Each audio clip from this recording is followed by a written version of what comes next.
Hello guys and welcome back to ATS Labs, and let me start this video by announcing this new series called Should You Buy It? So in this series I'm going to go through the pros and cons of the devices that I have tested and used personally, and I'm going to answer the ultimate question that everyone needs an answer for, that is, should I buy it, or from my perspective, should you buy it or not? And I'll also be discussing different scenarios at the end of the video as well. To start off the series, I have got the Coolpad Note 3 Lite, which costs 7,000 rupees.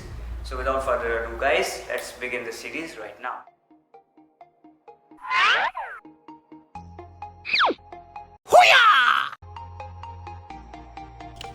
So let me start with the list of pros of this device. So number one is the value for money configuration, with its 3 GB of RAM, quad-core processor, 13 megapixel of rear camera, 2500 mAh of battery, and to top it all, it's got a fingerprint sensor at the back. In the unboxing experience, it's got a screen guard and best in class earphones for this range. And number two are the supplied earphones. For this price, I can promise you guys that you will never ever get earphones of this quality in this price range. So number three is the display quality. At this price point, you would expect the display to be cheap, but that's not the case here. Display 2 is decent if not enjoyable. It's 720p. The color production is quite good, sharpness is fine as well, and being an IPS panel, it gets really bright, so sunlight visibility is good as well. The last thing that I really liked about this device is that it can drop two 4G SIMs at the same time, because both of its slots support 4G, although no VoLTE support is a big drawback. But my particular handset suffered from not being able to run my BSNL 3G SIM at all.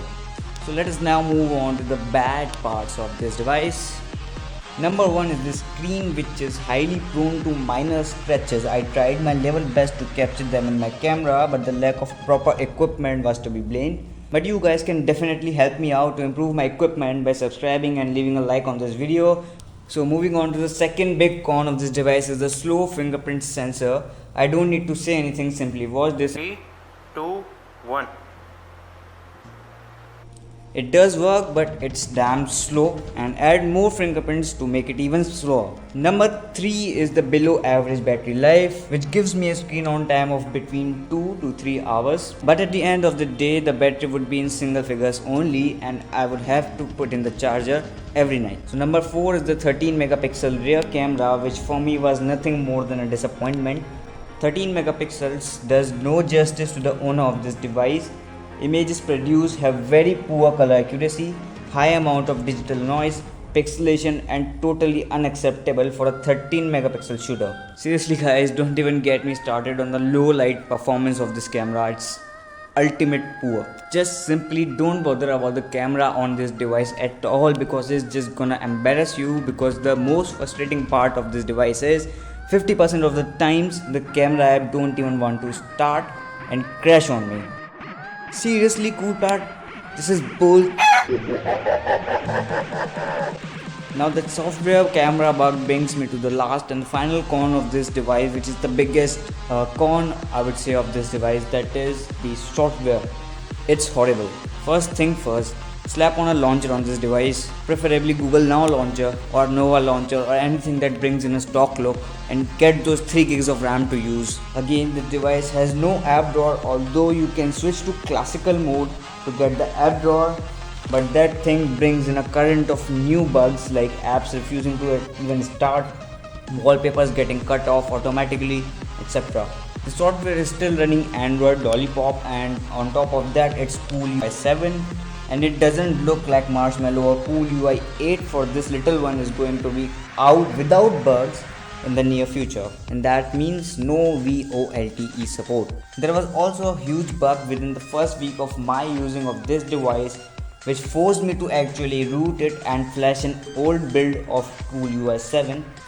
I had to flash an old build using the MTK flash tools on PC to get it to work, and it all happened on the V31 or version 31 of Cool UI, which was an 8 MB update, and the changelog said optimize system performance. Great. So, time to ultimately answer the question that should I or should you buy the device or not.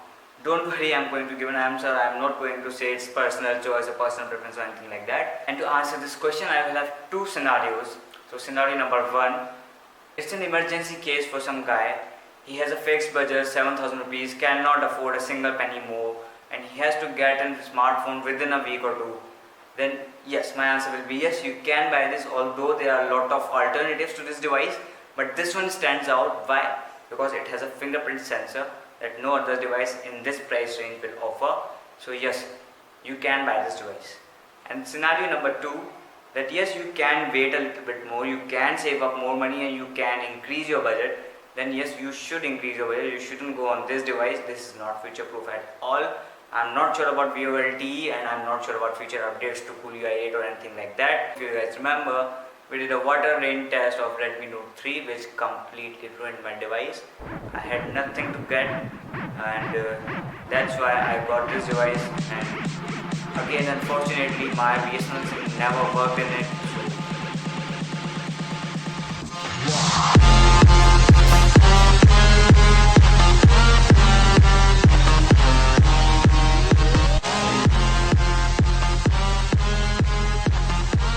Make sure to subscribe, and ATS signing out. Peace.